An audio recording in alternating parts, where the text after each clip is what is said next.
On the news, Niger State government promises to sponsor education of Fulani boy whose hands were amputed by unknown persons in Lapai local government. Niger State government says it was not against wearing of hijab by either teachers or students. Minister of Housing and Urban Development constitute experts and stakeholders to develop robust framework of the housing sector.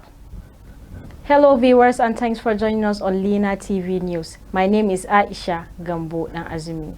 Now the news in full.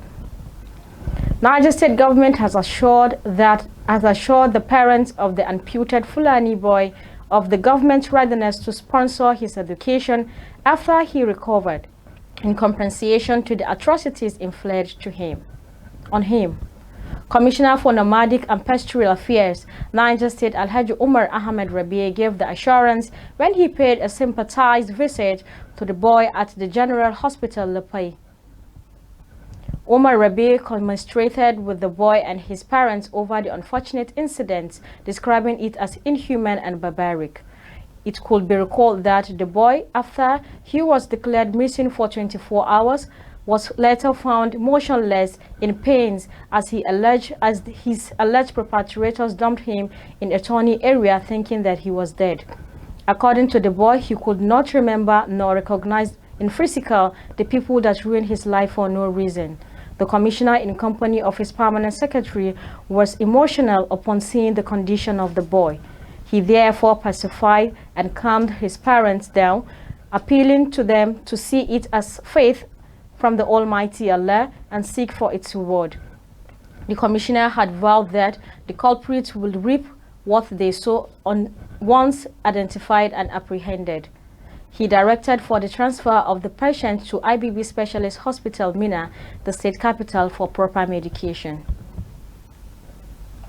Niger State government has denied recent reports, particularly in the social media space, that it was against the wearing of hijab by either students or teachers in the state. At a meeting with principals, headmasters, and other critical stakeholders in the education sector last Saturday, the State Commissioner of Education, Hajia Hadiza Asabe Mohammed, was quoted to have said she sees no reason why a female teacher will wear hijab and be comfortable with her teaching. But the Chief Press Secretary to the Governor, Bologi Ibrahim, said the Commissioner's statement is contextual and does not reflect the position of the state government on the use of hijab by women in any field of endeavor.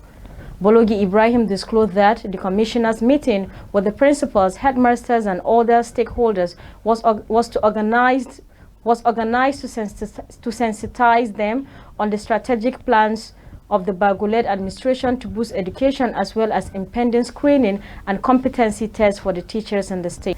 It explained that the government is not and has never been against the wearing of hijab, stressing that the commissioner's statement must have been misconstrued.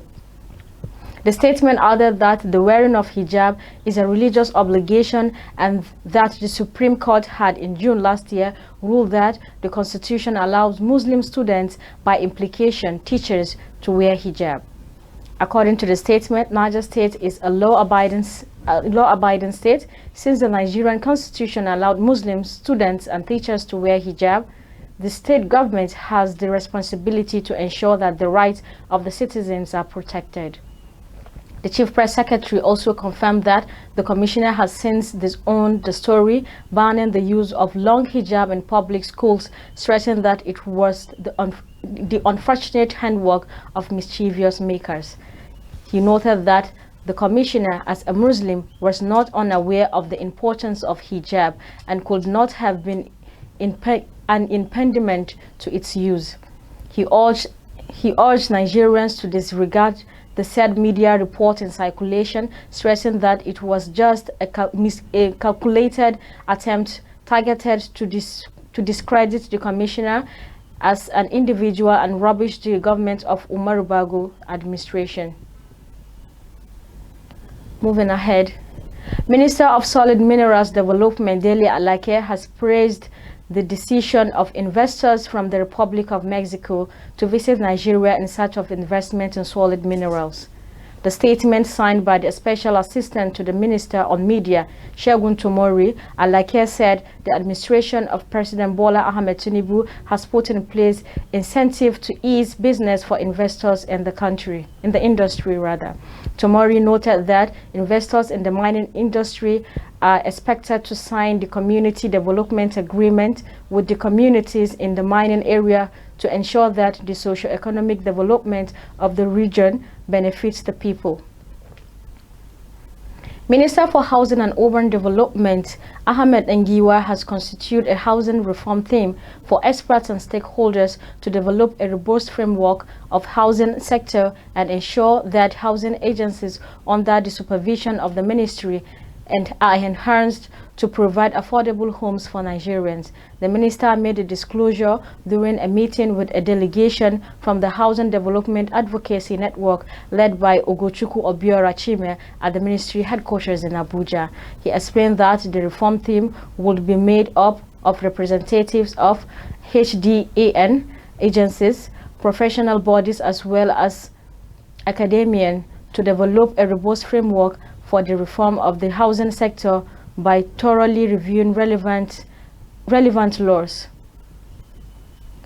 The Sierra Leone President Julius Bio has declared a dusk to dawn curfew in the country following the coup scare in the capital, Freetown.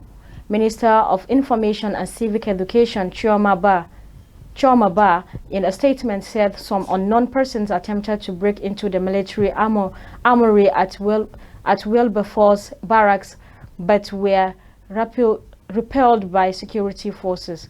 He stated that there has been a worrisome rise in military takeovers across Africa, adding that since January 2023, the continent has experienced 4 coups in Gabon, Mali, Niger, and Burkina Faso. And with this, we've come to the end of today's news.